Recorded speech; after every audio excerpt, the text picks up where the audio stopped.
Olá, pessoal. Queria agradecer a todos que estão assistindo esse vídeo. A ideia é a gente fazer esse bate-papo com a doutora Evelyn, mostrando a importância do Outubro Rosa, da prevenção, né? Então, hoje a gente entende o quanto as mulheres são especiais no campo do trabalho e temos que entender toda a fisiologia. A gente sabe que tem uma diferença muito grande da fisiologia do homem e da mulher, e as empresas, entendendo essa fisiologia, conseguem trazer uma qualidade tanto para o ambiente de trabalho quanto para o bem-estar da mulher no dia a dia. Então, vamos falar um pouquinho com ela, apresentando ela, agradecer, né, pela presença dela. Doutora Evelyn é nutricionista, mestre em ciências do envelhecimento e especialista em saúde da mulher. Lembrando que após a palestra dela, a gente tem aí 15 minutinhos para tirar dúvidas de vocês. Então, se vocês tiverem dúvida ao longo da palestra, podem enviar todas essas dúvidas aqui e aí no final a gente faz um bate-papo. Obrigado, boa palestra a todos. Olá, pessoal, boa tarde. Prazer imenso estar aqui com vocês. Vamos falar sobre um tema super importante, que é a saúde da mulher, e no Outubro Rosa, o quanto conscientizamos mulheres, né, sobre a prevenção. E hoje vou falar um pouco mais para vocês sobre quais doenças impactam na nossa produtividade no dia a dia. Vou apresentar inicialmente para vocês a Universo 7 Produções, que é uma empresa de conteúdo audiovisual, que o Grupo BMPC apoia com acessibilidade e inclusão, e hoje temos uma participação especial da Gabriela Volpiani, fazendo a interpretação em Libras. Vamos falar um pouquinho sobre o cenário atual hoje das mulheres, né? No Brasil, sabemos que 45% da força do trabalho é feminino, e sabemos que nós mulheres lideramos, produzimos, cuidamos de equipes, mas a gente sabe que o nosso trabalho não termina só, né, no escritório. Quando chegamos em casa, temos os nossos parceiros, nossas parceiras, as nossas famílias para cuidar, e muitas das vezes, muitas mulheres se sentem exaustas, sentem dor, têm cólicas incapacitantes, crises de enxaqueca, oscilações hormonais, e muitas de nós fomos ensinadas a silenciar todos esses sintomas. E o resultado que impacta dentro da produtividade no trabalho são os afastamentos, a queda de produtividade, o aumento da sinistralidade, que muitas das vezes poderia ser evitado com prevenção, com um olhar mais estratégico. E é o que a gente hoje iremos falar, né, sobre esse tema tão importante. Vou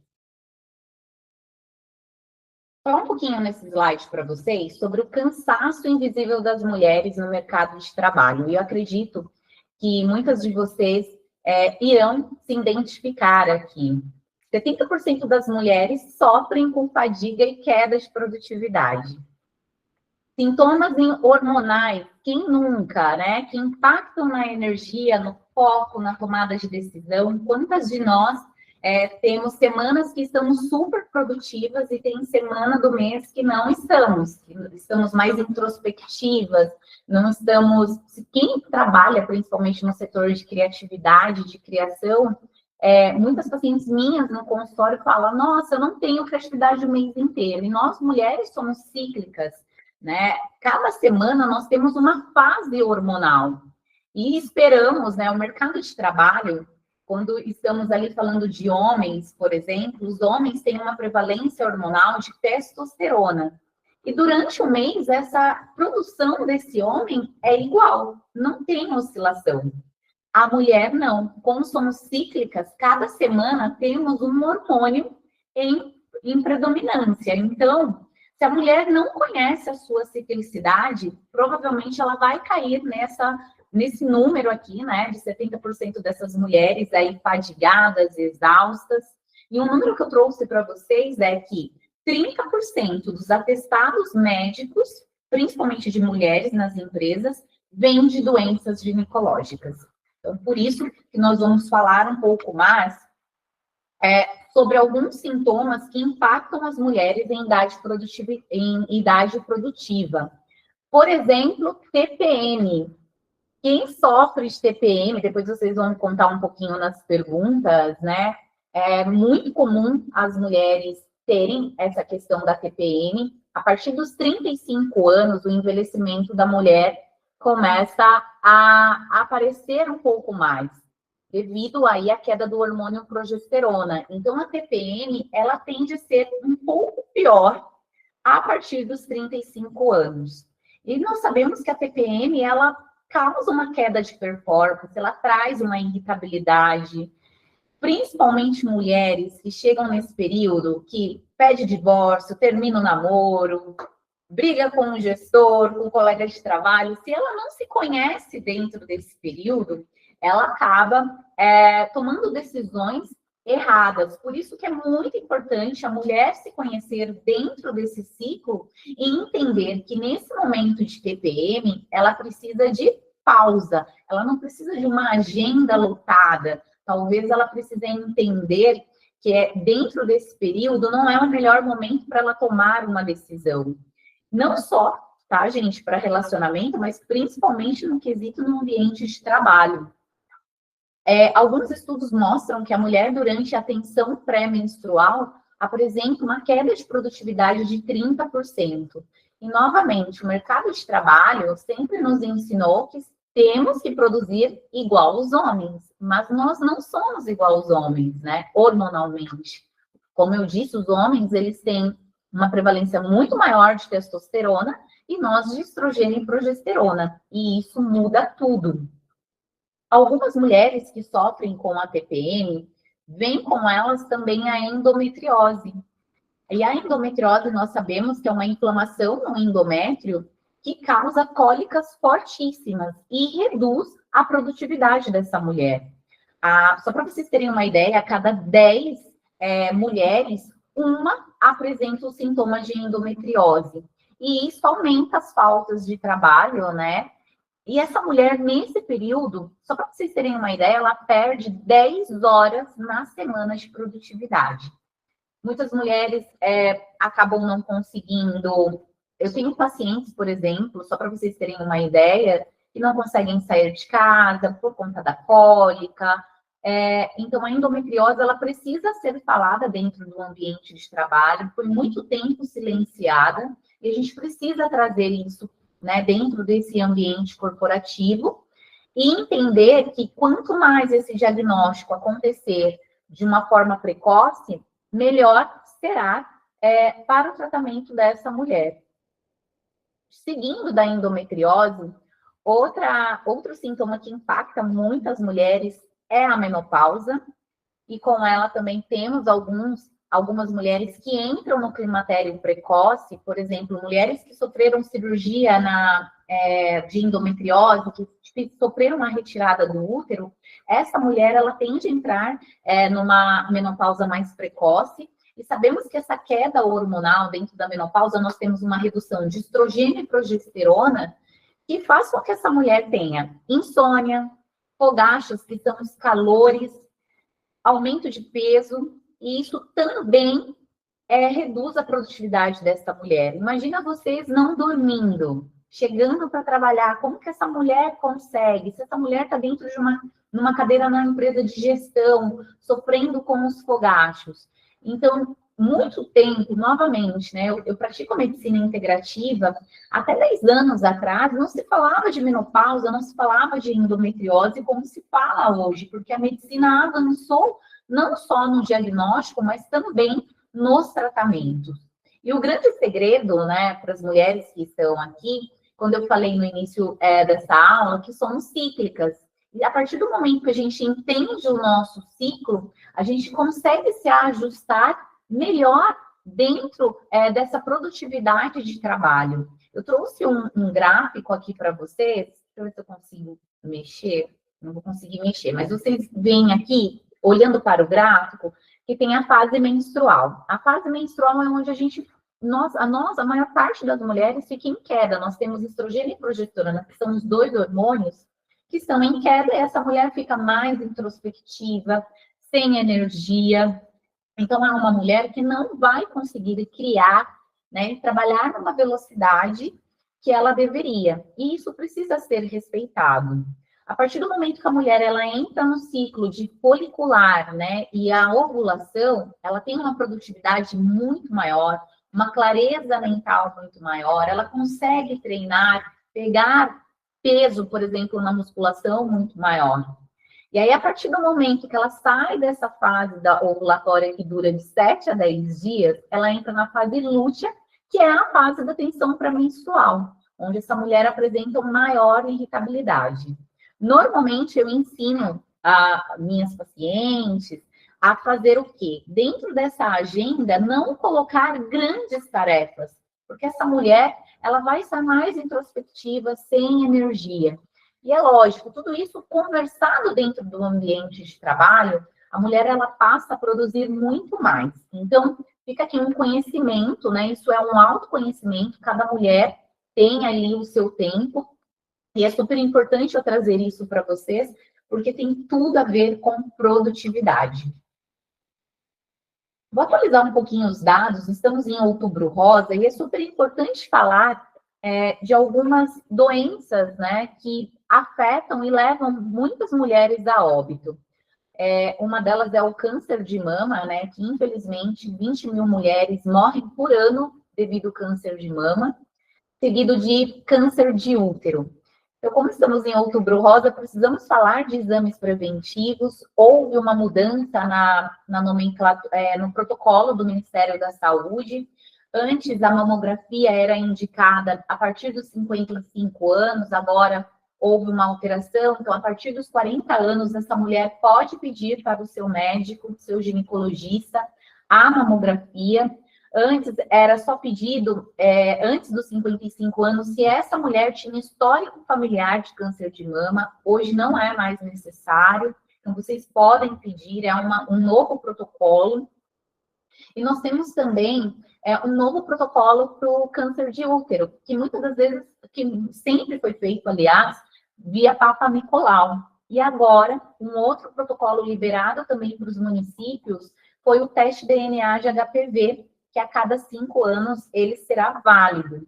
Nós sabemos que o Papa Nicolau é muito negligenciado por nós mulheres, por ser um exame muito invasivo, muitas mulheres deixam de fazer esse exame, e agora é importante, com o teste DNA HPV, que nós conseguimos aí ter um exame por muito mais tempo. Ele é uma autocoleta, então muitas mulheres não precisam ir até o laboratório, a mulher vai conseguir fazer essa autocoleta. E tudo isso é super importante, porque isso vai trazer a prevenção, né? A mudança de idade, a última aula foi questionado por que essa mudança de idade, o que levou a Organização Mundial, né, de Saúde mudar a idade da mamografia. E também do Papa Nicolau, né, junto com o teste DNA de HPV, devido à prevalência aí de mulheres de entre 40 e 49 anos apresentarem câncer de mama. E tudo isso, gente, tem a ver com o nosso estilo de vida. É lógico que o câncer tem, eu costumo dizer que genética não é destino. Genética, ela vai pesar 10%. Porém, o estilo de vida é 90%. Então, meu pai ou a minha mãe, por exemplo, minha mãe teve câncer de mama. Eu estou condenada a ter câncer de mama também? Não. Lógico que você tem esses de 1 a 10% dentro da genética, porém, 90% o que vai fazer você ter ou não é o seu estilo de vida. E o que nós temos encontrado é uma alimentação inadequada, né, sono inadequado, um estresse muito grande. E outra coisa com câncer de mama que eu gosto de trazer, e a indústria de cosméticos tem avançado muito, é algo que a gente passa todos os dias na axila, que é o desodorante. Tem uma pesquisa brasileira que mostra que mulheres que apresentaram câncer de mama, elas apresentaram a maioria no terceiro quadrante da axila. E onde que a gente coloca o terceiro quadrante dessa sigla? O que passamos todos os dias? São os desodorantes. E, infelizmente, cheios, né, de fitatos, cheios de alumínio, e isso vem sendo muito discutido sobre a relação, sim, com o câncer de mama. Então, fica a dica aí, para vocês olharem para o desodorante de vocês, olharem para o hidratante que vocês usam, porque a pele, ela é o primeiro órgão que mais absorve mais nutrientes e também substâncias. Então, vale muito a pena questionar o desodorante de vocês, principalmente sem alumínio. Avançando também, outro câncer que chama a atenção e que tem surpreendido de forma muito silenciosa é o câncer de cólon retal. Outubro Rosa, a gente fala muito de mamografia, fala um pouquinho de Papa Nicolau, que é o câncer de útero, mas esquecemos de falar sobre o câncer de cólon retal. Tivemos recentemente, né, a Preta Gil, que serviu, infelizmente, como um exemplo, entrando em óbito muito jovem, e ela representa essas 40% aí de mulheres. Tem uma prevalência aí que até 2040 teremos uma prevalência maior de câncer de cólon retal, maior que o câncer de útero. Então, só para vocês terem ideia, o câncer que mais mata mulheres é o mama, seguido de câncer de cólon e depois o de útero. E o câncer de cólon, é muito importante vocês ficarem atentos como um exame preventivo à colonoscopia. Lógico, conversando com o médico de vocês e em casa, observando também a rotina intestinal de vocês, né? Consistência de fezes, se tem presença de sangue ou não. A qualidade da alimentação de vocês vai impactar muito nisso. Então, é importante também acompanhar esse exame, que também é um outro indicativo para a prevenção aí na saúde da mulher. Porém, o que mais mata a mulher, gente, não são os cânceres, tá? São as doenças cardiovasculares. Uma média de 182 mil mulheres por ano morrem por consequência ou de um infarto fulminante ou um AVC. E tudo isso tem uma associação e tem uma explicação, principalmente não só associada ao aumento de peso, mas quando a mulher ela entra na menopausa ou no climatério precoce, essa mulher ela perde a proteção, ela tem uma queda hormonal de estrogênio e progesterona, que são dois hormônios que protegem essa mulher na saúde cardiovascular. E a menopausa, infelizmente, quando essa mulher entra na menopausa, 10 anos depois, essa mulher ela fica muito mais exposta às doenças cardiovasculares. E aí fica mais uma vez o meu recado de tudo que eu falei até agora, a importância de controlar o peso. O sobrepeso e a obesidade têm aí impactado, sim, no aumento desses diagnósticos. E, como eu falei, o estilo de vida é super importante. Como eu disse, genética não é destino, é o estilo de vida que vai impactar 90% na saúde de vocês. Então, uma alimentação saudável, sabemos que quanto menos processados, melhor. Hoje, o que eu posso trazer para vocês seria alimentos como embutidos, que vocês amam, que eu sei que é presunto, peito de peru, salame. Esses alimentos têm algumas substâncias como nitrito e nitrato que aumentam aí a incidência de cânceres. As pesquisas estão bem avançadas nesse sentido. Então, essa alimentação saudável, ela precisa ser anti-inflamatória, ela precisa ter frutas, vegetais, legumes, verduras, alimentos de verdade.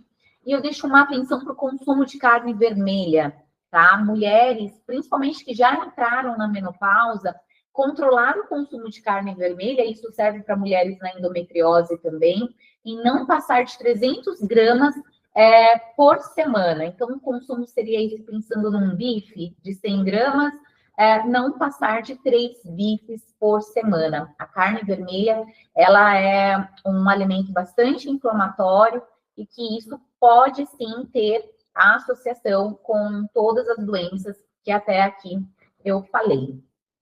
Sobre sono reparador, a importância de dormir bem, isso é muito importante. E dentro das empresas, eu falo que nós precisamos falar sobre isso, né? Falar sobre higiene do sono. Eu sei que é muito falado sobre alimentação saudável, mas falar de higiene do sono é importante, porque o sono, ele tem uma importância em modular, por exemplo, o nosso cortisol, modular 2 hormônios, que é a leptina e a grelina, que controlam a saciedade. Então, essa mulher que não dorme bem, durante o dia, ela tende a ter mais fome. Se ela tem mais fome, o que acontece?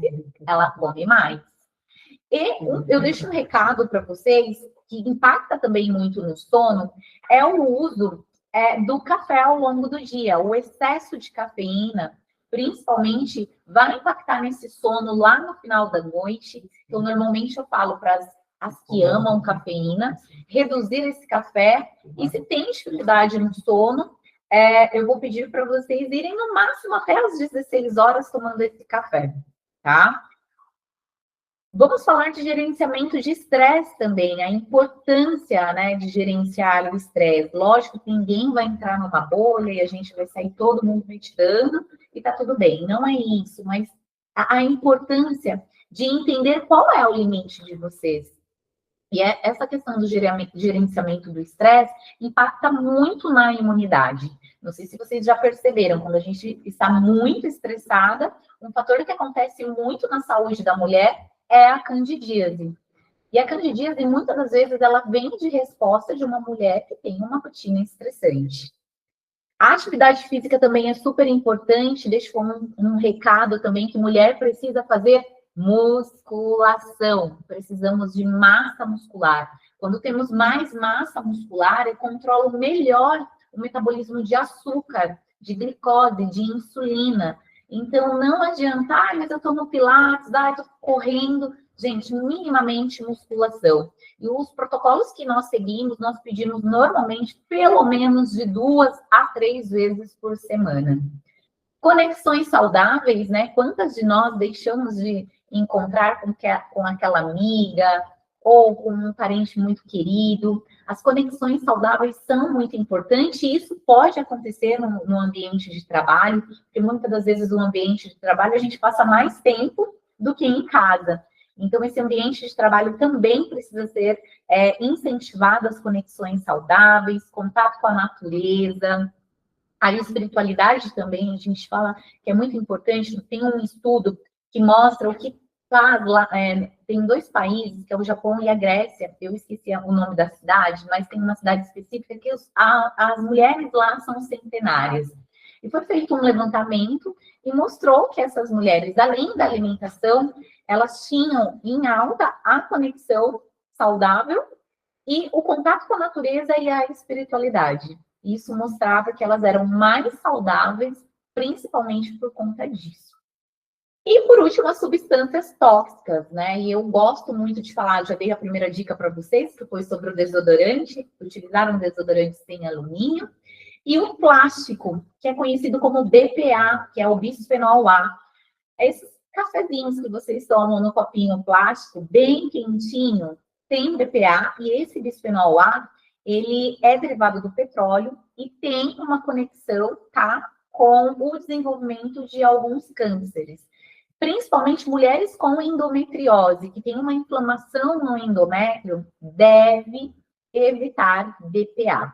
E isso não vale só para os copinhos plásticos, né? A gente está falando sobre quem traz comida, leva comida, perdão, para a empresa, leva, né, num utensílio de plástico, normalmente coloca no micro-ondas para esquentar.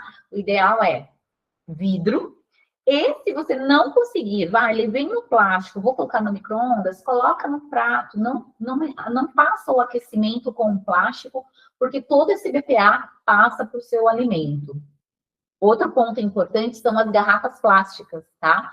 Mulheres costumam, não só as mulheres, os homens também, deixam a garrafa plástica dentro do carro, o carro acaba aquecendo por conta do sol, e por conta desse aquecimento, todo o BPA da garrafa plástica passa para a água. E isso impacta, sim. Ai, nossa, mas certeza, doutora, que impacta? Sim, imagina você todos os dias com esse hábito, porque é uma rotina, que eu sei que vocês têm, a vida inteira vocês fazendo isso, tá? Então, no final, a gente responde aí para vocês, né? que o porquê as mulheres vêm desenvolvendo, por exemplo, o câncer de mama tão cedo. Porque a gente vem sendo expostas a substâncias que, na época, as nossas avós não eram expostas. Então, fica aí para vocês pensarem sobre isso. E um outro dado que eu venho trazendo para vocês é um pouquinho sobre o absenteísmo e a sinistralidade, o quanto isso custa para a empresa, né? Nós sabemos que o adoecimento das mulheres acontece entre os 30 e 55 anos. Encaixa endometriose, TPM, o câncer de mama, e a gente sabe que isso é um fator para aumentar, né, esses custos com planos de saúde. Então, muitas das vezes essa mulher deixa para fazer um exame tardio, e aí a gente sabe que quanto mais o exame o diagnóstico for tardio, maior vai ser a internação, maior, né, vai ser o custo desse tratamento. Eu trouxe aqui, por exemplo, que é muito comum as cirurgias por endometriose e o câncer de mama. Então, a minha dica é que as empresas que investem em programas de prevenção, elas reduzem até 25% da sinistralidade em planos de saúde. E a importância de estar dentro dessas empresas conscientizando essas mulheres. E aí, o que eu quero dizer para vocês? É a lógica da prevenção, o que a ciência mostra, porque hoje na era da internet nós temos no Instagram, TikTok, YouTube, todo mundo falando sobre saúde, mas o que eu quero trazer para vocês é o que é opinião e o que é ciência. Então, o que a ciência hoje nos mostra é que o diagnóstico precoce salva vidas, e hoje o padrão ouro, né, do câncer de mama é a mamografia, agora com o novo protocolo do Ministério de Saúde, como eu disse, a partir dos 40 anos.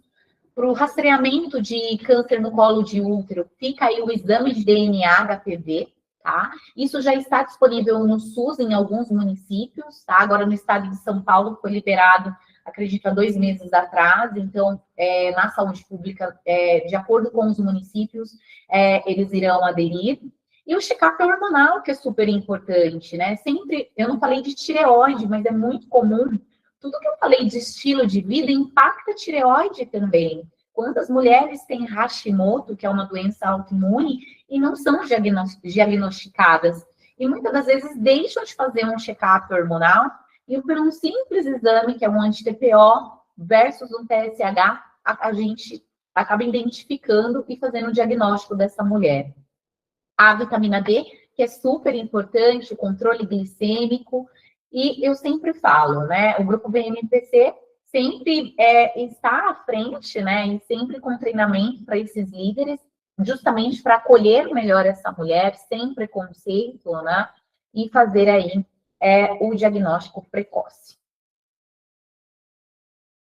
O estilo de vida, a ciência também já comprova isso, que o estilo de vida como medicina. Então, eu falo que atividade física é remédio, sim, é um remédio gratuito. E, com certeza, se a gente prevenisse aí e tirasse o sedentarismo, nós não sofreríamos tanto, né, com o câncer de mama. A gente já sabe que o sedentarismo, ele aumenta 20% dos casos de câncer de mama e doenças cardiovasculares. E sabemos que o sedentarismo está ligado ao aumento de peso, desenvolvimento da obesidade.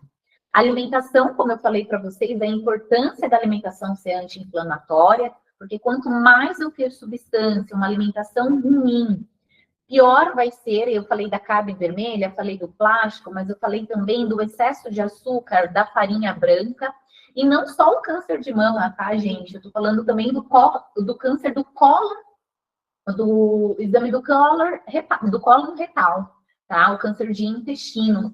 O intestino, ele é um órgão que absorve tudo. Imagina, se não tem nutrientes, eu estou só absorvendo substâncias tóxicas, uma hora eu vou desenvolver, sim, células cancerígenas.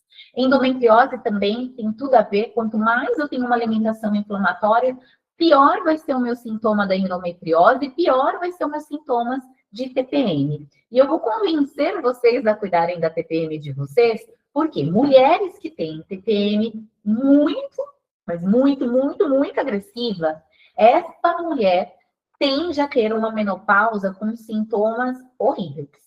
Então, a gente está falando que essa mulher tem uma TPM muito, eu vou dizer assim, mais irritabilidade, mais cólica. Na menopausa, ela tem mais fogachos, ela apresenta mais aumento de peso. Então, é importante. Então, se ninguém quer sofrer na menopausa, porque menopausa antes era muito tabu, né? Falar de envelhecimento, menopausa. Todas nós vamos passar pela menopausa. E nós sabemos que a menopausa não é só fogacho. A menopausa nos coloca em risco em doenças cardiovasculares. Então, como eu trato, como eu vou prevenir para que essa menopausa seja tranquila? A partir dos 35 anos, me entendendo e entendendo a minha TPM e o meu ciclo menstrual. Vou reforçar o sono novamente para vocês, porque quando eu não durmo, eu tenho um cortisol mais alto, eu fico mais estressada, e aí mais compulsão alimentar eu vou ter. E outra coisa que eu acredito muito dentro do ambiente de trabalho é que o ambiente corporativo, ele pode proteger ou adoecer. Então, as empresas que implementam programas de saúde feminina, ela tem uma menor rotatividade, ela reduz os atestados e ela melhora o clima organizacional. Então, hoje o Grupo PMPC, ele tem essa política clara de acolhimento, né, principalmente para as mulheres, e também tem esse planejamento para as empresas conseguirem, né, colocar e fazer com que esse ambiente corporativo seja mais saudável. E o que eu quero dizer para vocês, né, diante de todos esses dados? Que a prevenção na saúde feminina, ela pode reduzir sim, o absenteísmo e a sinistralidade. Olha que isso aqui é um trava-língua, viu? E promover um ambiente de trabalho mais saudável, mais sustentável. E o que eu quero deixar aí, uma sementinha, plantar uma sementinha em vocês, é o impacto das escolhas diárias. Muitas doenças, elas nascem no desequilíbrio entre o que vivemos e o que sentimos, tá? Então, estresse, alimentação, sono, precisa ter um olhar com mais cuidado, com mais carinho para tudo que eu falei até agora. Para finalizar, eu deixo essa sementinha perguntando para vocês, né? Qual é a escolha de autocuidado que vocês decidem fazer hoje? Eu vou abrir para as perguntas e vocês podem ficar aí à vontade para perguntar. Joia. Muito obrigado, Evelyn. Acho que foi um conteúdo bem enriquecedor. Acho que a saúde da mulher tem que ser lembrada diariamente, né? Uma das questões que eu queria te perguntar é sobre os exames, tanto na rede pública quanto no plano de saúde. Todos esses exames que a gente falou, de ultrassom, isso são exames fáceis de serem feitos? Existe alguma dificuldade? Existe algum grande preparo? Ou são coisas que dá para a gente introduzir no dia a dia? Esses exames, Felipe, nós conseguimos, essa mulher, ela consegue ter acesso tanto no SUS quanto no convênio, solicitando através do médico dela, seja um médico clínico ou um ginecologista, tá? Então, essa mulher, ela pode sim chegar no médico e solicitar. A mamografia já é algo que já foi estabelecido no protocolo. Esse ano, em congresso, todos os médicos já estão alinhados em relação à mamografia. E o teste, só uma observação do teste DNA-HPV, o convênio, alguns convênios já têm colocado dentro do seu protocolo e no SUS, alguns municípios têm aderido. Aqui no estado de São Paulo já foi aprovado, mas aí depende de município para município. Joia. E você percebe ao longo dos últimos anos um aumento das mulheres na atividade física? Você acha que isso está melhorando ou a obesidade tem piorado ali? O pessoal está cada dia mais fugindo, né? Aumentam-se as rotinas, aumenta-se o trabalho, aumenta-se a questão da rotina dentro de casa. Então, o que você percebe? Que estamos caminhando para um lado bom e aumentando essa musculação, ou a mulherada está fugindo? Tem dois pontos, né, Felipe? Eu acredito que ainda vejo poucas mulheres praticando atividade física. Existe uma conscientização, por isso que nós precisamos trabalhar essa conscientização, porque muitas mulheres não sabem Por exemplo, a gente fala de menopausa. Muitas mulheres, elas têm os sintomas, mas não sabem que é normal esse aumento de peso, esse aumento de gordura central. E como que a gente queima gordura corporal? Com atividade física. E a gente sabe da importância de aumentar a massa muscular, porque vai controlar esse ambiente de açúcar, o controle do diabetes, por exemplo. Então, muitas das vezes, essa mulher, ela não pratica atividade física porque ela não sabe do benefício.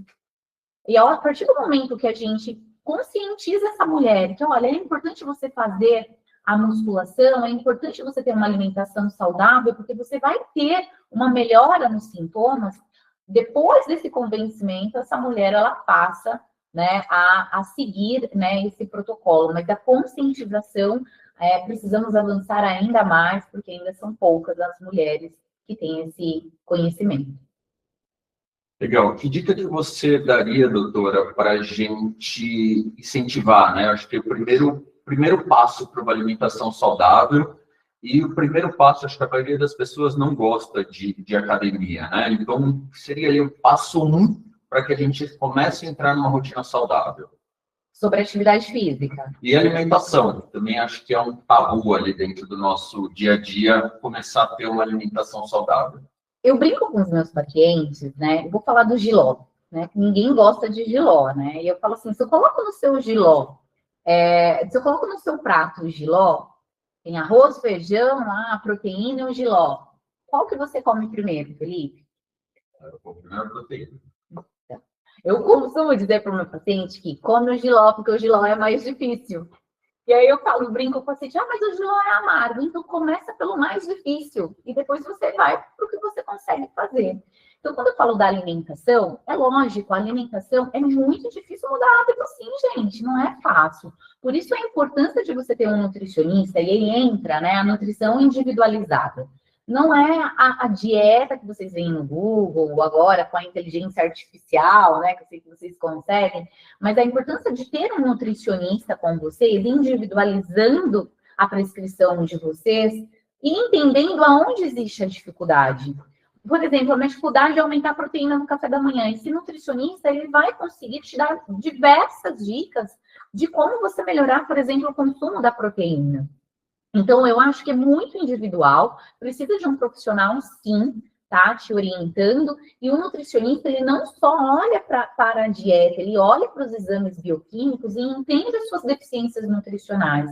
Muitas das vezes, essa paciente tem uma fadiga, esse cansaço extremo, ou, de repente, algumas pacientes que reclamam para mim de memória, pode ser uma deficiência de B12, uma deficiência de vitamina D, e o nutricionista vai estar olhando ali e adequando entre a alimentação e suplementação. Então, acho que o primeiro passo é procurar um profissional, individualizar, né? Porque mudar, gente, não é fácil mesmo, tá? Mas é possível e precisa de rotina, não tem outro caminho.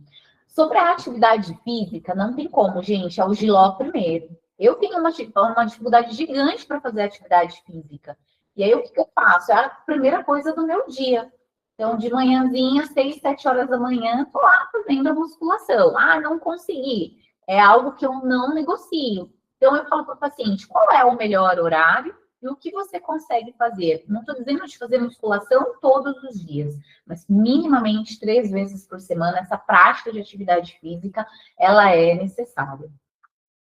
E a atividade física, ela é válida em todos os horários, porque a gente percebe que algumas pessoas têm facilidade, né, uma facilidade maior de manhã, mas como alguns colaboradores aqui na BPC, que tem que acordar às 5 horas da manhã por conta do deslocamento.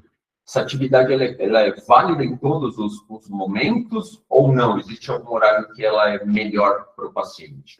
Depende de quem é o paciente. Tá? Normalmente, os homens, eles têm uma facilidade muito grande de malhar, né, de manhã, fazer isso de manhã, logo pela manhã. De novo, vocês têm testosterona. Mas nós, mulheres, né, somos cíclicas. Então, lembra quando eu falei da ciclicidade? Então, se a mulher ela estiver naquele período, né, de ovulação, ela estiver na produção dela em alta, com certeza ela vai ter força e vai conseguir malhar de manhã. Agora, se ela estiver dentro do período menstrual, né, a atenção pré-menstrual, né, aquela fase antes da menstruação e durante a menstruação, essa mulher, ela não tem pique. Durante o período menstrual, meninas, só para vocês terem uma ideia, a mulher, ela precisa dormir 1 hora a mais. Eu falo para minha paciente, será que durante esse período menstrual você precisa ir 6 horas da manhã em jejum, malhar? Será que você não pode deixar isso para um sábado, para um domingo, quando você pode ir um pouco mais tarde, respeitando essa ciclicidade? Então, o horário depende de quem é o paciente. Principalmente os pacientes que têm alterações em cortisol, a gente precisa entender qual é o melhor horário e, lógico, adequar isso para o paciente. Então, só para responder, os que treinam em jejum de manhã, pode ser que funcione para alguns, mas eu sempre bato na tecla, para algumas mulheres não funciona, tá bom? Legal. E a gente tem uma pergunta aqui, quais são os sinais que o corpo dá quando algo não vai bem? Muitas vezes ignoramos. Bom, sinais, gente, quando a gente nada tá bem, eu acredito que já começa quando você acorda cansado. Esse já é um sinal que tem algo errado. Quando eu acordo cansado, isso já mostra que eu não tenho um sono reparador. E aí a gente já começa a ficar de olho, você pode pedir para o seu médico avaliar esse seu cortisol. Outro ponto é memória. Depois que a gente veio de Covid, né, as pessoas reclamam, os pacientes reclamam muito de memória. Mas muitas das vezes, essa memória, ela está associada a uma deficiência de B12. Os pacientes que reclamam muito de esquecimento, que têm dificuldade, por exemplo, eu tenho um paciente que fala que estou fazendo um curso e eu não consigo absorver o conhecimento desse curso. E às vezes acha que é um TDAH, acha que ela está emborrecendo. Principalmente os pacientes na menopausa falam, doutor, eu estou emborrecendo. Não é, gente. Isso tem relação hormonal, mas também pode ter uma relação com baixa vitamina B12 e vitamina D. E esses seriam alguns sinais, tá? Outro sinal que eu vou dar de dica, Felipe, para as mulheres é a irritabilidade na TPM. Essa mulher que fica muito irritada na TPM, vale a pena investigar, né, sobre essa questão de hormônios, porque hoje a gente tem tratamento para isso. E o tratamento está em suplementação, em alimentação e mudança de estilo de vida. Legal, obrigado. Mudar um pouquinho aqui o tema, que acho que é um tabu, né, nas empresas, que é como lidar com essas resistências dentro do ambiente de trabalho. Então, até onde um gestor consegue ter essa liberdade de conversar, né? Como seria, você entende que seria o melhor quadro ali? É uma questão para a empresa inteira, ou o gestor tem ali uma liberdade de conversar no one-on-one com o funcionário para que possa ajudar esse colaborador? Eu acho que, eu falo com o colega de trabalho, né? Às vezes a gente a gente deveria prestar atenção no nosso corpo. Mas a gente sabe que com rotina, com um monte de tarefas, a gente, muitas das vezes, algumas coisas a gente não se reconhece. E às vezes o colega de trabalho percebe, né? Às vezes ele é o primeiro sinal que vai te dar um toque. O porquê não o gestor? Mas a minha dica, Felipe, que eu falo que muitas das vezes o gestor chegar, porque ele não é um profissional da saúde, chegar e falar isso para o colaborador pode ser um pouco invasivo. Por isso, eu bato na tecla, né, das empresas elas terem, né, esse planejamento, né, esse protocolo de conscientização das mulheres. É o que vocês do Grupo BMPC está fazendo aqui para vocês, trazendo essas informações para que o colaborador se identifique e busque ajuda. E é claro que o gestor é o primeiro que pode ajudar essa mulher ela não pode sentir vergonha, né, se ela tem esse problema, ela deve sim falar com o gestor, mas, lógico, sempre buscar ajuda profissional. Legal. A gente tem mais uma pergunta aqui, que em 2019 eu fui diagnosticada com câncer de mama, eu faço exame de rotina, e a primeira orientação do mastologista é de não parar de fazer academia. Eu acho que uma pergunta, né? Eu vou responder por quê. Porque o que faz a incidência do câncer, né, retornar, você ter câncer de novo, é aumento de peso. Então, mulheres de câncer que tiveram câncer de mama, o primeiro protocolo que a gente entra após a liberação de todo o tratamento é controlar peso. O aumento de peso pode fazer com que esse câncer volte. Então, por isso, a academia, né, eu falo que a atividade física vai ser importante, porque tem uma relação com o peso. Mais uma aqui, que a partir de qual idade é recomendado iniciar o autoexame das mamas para rastreamento precoce do câncer de mama? Alguma recomendação específica para mulheres com histórico familiar? Não só para mulheres com histórico familiar, mas para todas as mulheres, tá? O autoexame de mama, que eu sempre oriento as minhas pacientes, devem ser feitas, meninas, depois do período menstrual. Então, a partir lá do 5º, 6º dia de menstruação, vocês devem fazer o autoexame nas mamas, tá? Para aquelas que ciclam e que têm menstruação, e para as que já entraram em menopausa, né, ou retiraram o útero e não menstruam mais, em qualquer fase, né, pode ser qualquer dia, em qualquer fase do ciclo. É importante vocês sempre mensalmente marcar aí uma data e fazer esse autoexame, certo? Acho que eu respondi, né? Autoexame. E as mulheres que ainda, né, fazem o período menstrual, no finalzinho ali da menstruação, fazer esse autoexame. Qual a idade recomendada? A partir de que idade a gente... Gente, não tem idade recomendada. Vocês perceberam que mulheres a partir de 40 anos já desenvolvem. Então, eu colocaria assim, que a partir de estar menstruando, já deveria fazer esse autoexame. Eu sei que agora as meninas, né, precocemente têm entrado numa menarca mais cedo, mas, por exemplo, a última paciente que eu tive com câncer de mama tinha 27 anos. E, inclusive, era uma estudante de medicina, ela estava dentro de uma aula e ela tinha o bico invertido. O bico invertido é um sinal, tá? A gente às vezes acha que é só os nódulos na mama, mas a alteração do bico, né, que é a inversão do bico, também é um sinal do câncer de mama. Então, eu falo que todas as idades devem ser incentivadas, não precisa ser a partir dos 40 anos. Enquanto estiver dentro desse período fértil, precisa fazer o autoexame. E aí fica essa dica após o período menstrual. Legal. Falando um pouco, a gente viu que a alimentação e rotina de treino estão muito ligados, né? À saúde da mulher, à saúde física e à saúde mental. Acho que existe um grande tabu que a gente vê a mulherada falando da questão de que estou um pouquinho gordinha, parei de me olhar no espelho. O que a doutora poderia dar de dica, né, para quebrar essa primeira rejeição, que é muitas das vezes a gente parar de se olhar porque não está gostando do que está vendo. Então, de repente, aquela primeira olhada pode ser que seja um incentivo ali para o início de uma rotina. É uma cultura, né, Felipe? Infelizmente, né, nós mulheres, nós somos ensinadas a cuidar de todo mundo, né, e menos de nós mesmas. É cultural isso.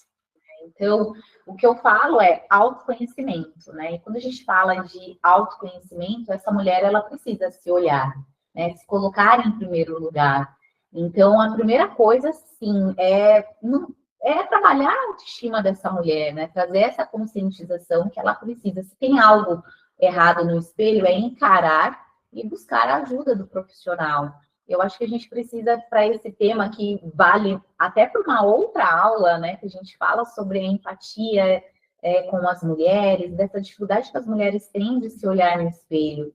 E é algo assim que a maior incidência de câncer de mama, por exemplo, é isso, né? A mulher, ela deixa de se olhar, porque um simples toque, um simples olhar, ela consegue identificar que tem algo errado. Então, eu acho que a gente precisa inserir essa cultura da mulher, se colocar em primeiro lugar e se olhar mais, porque como se eu não estou bem, como que eu vou cuidar dos outros?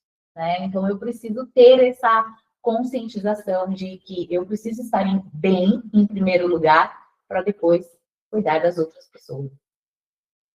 Falando sobre como a gente falou um pouquinho sobre os exames, né? Tem a saúde pública, existe os convênios, e da parte de nutricionista, né? De procurar um profissional. Hoje, onde as pessoas podem procurar, esses profissionais existem.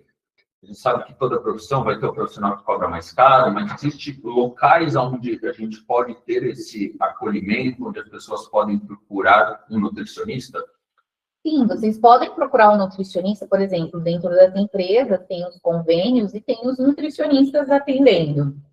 É lógico, gente, dentro do convênio, A gente talvez não consiga ter algo individualizado, algo tão completo, mas esse paciente, ele vai conseguir acessar as recomendações necessárias, né, de forma individualizada. Então, sim, hoje os convênios têm nutricionistas, o SUS, de acordo com cada município, também tem seus nutricionistas, e é lógico, os nutricionistas dentro do consultório particular, e quando a gente fala de consultório, a gente começa a entrar nos nutricionistas nos nutricionistas, cada um com a sua especialidade. Talvez dentro do convênio e no SUS, vocês não vão conseguir encontrar uma nutricionista da saúde da mulher, uma nutricionista esportiva, ele vai ser uma nutricionista clínica, que está ali para tratar de forma geral a sua alimentação e a sua saúde. Agora, se você quer algo mais específico, você com certeza vai encontrar dentro dos consultórios particulares.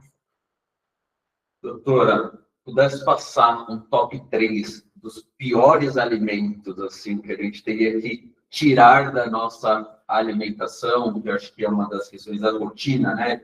Daquele snack que 3, 4 horas da tarde, quando a gente começa a ter fome, que a doutora poderia falar de esse daqui, esse top 3 aqui, fujam dele. Nossa, eu teria um top 10 para você. Eu sei que você, mesmo falando top 3, eu sei que tem várias coisas escondidas. Bom, vamos lá. O top 1, que eu falo que não é alimento, e nunca vai ser. Eu tive uma curiosidade de passar na indústria, né, e conhecer a linha de produção, eu fiquei horrorizada. Lógico que eu não vou entrar em detalhes aqui, mas são os embutidos, Felipe. Então, a gente está falando de linguiça, salsicha, peito de peru, presunto, vamos lá, salame, todos esses aí são embutidos, não é considerado alimento, são restos, né, de pedaços, né, de orelha de porco, boi, enfim, e eles utilizam uma grande quantidade de conservante, e um desses conservantes é nitrito e nitrato, e são altamente cancerígenos. Então, se fosse o top 1 em não consumir, que deveria ser esporádico, seria esse. O segundo é o refrigerante. Eu sei que vocês vão me questionar, né, sobre o refrigerante. Primeiro, que o refrigerante, se a gente pegar aí um refrigerante à base de cola, vamos falar assim, porque eu também não posso falar a marca, ele com açúcar, ele tem mais ou menos 37 gramas de carboidrato. Calma que eu vou traduzir para vocês. Equivale um belo de um almoço, um arroz, feijão. Vou ser mais ainda específica com vocês. Equivale a eu vou colocar 2 pães franceses e meio, tá? Então, assim, tem uma quantidade muito alta de açúcar.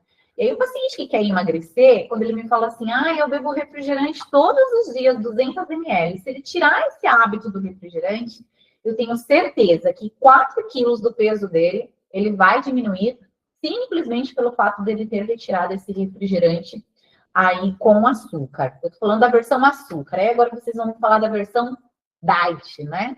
O Felipe ia já falar isso. Não mexe na minha coca, por favor.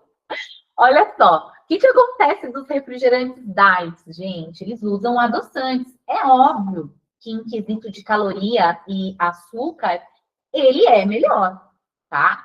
Em quesito de caloria e açúcar. Mas quando eu olho para a quantidade de conservantes, e principalmente o uso de adoçantes, que não deu tempo de falar, mas o uso de adoçantes ao longo da vida, eu altero minha tireoide, tá? Eu altero a minha tireoide. Então, outra coisa também que os adoçantes fazem, eles mascaram o paladar. Então, aquele paladar que tem muita vontade de doce, aquele paciente, perdão, que tem muita vontade de doce, muitas das vezes vem pelo uso de adoçantes a longo prazo. Então, além de alterar a tireoide, altera o paladar, e eu também não curto. Então, não curto nem a versão com açúcar e nem sem açúcar. O terceiro, nossa, vamos lá para o terceiro, porque agora é uma briga, né? O terceiro alimento eu colocaria a farinha branca, tá? Eu colocaria a farinha branca. Infelizmente, no Brasil, eu acho que não é só um problema mais Brasil, é um problema mundo mesmo, tá?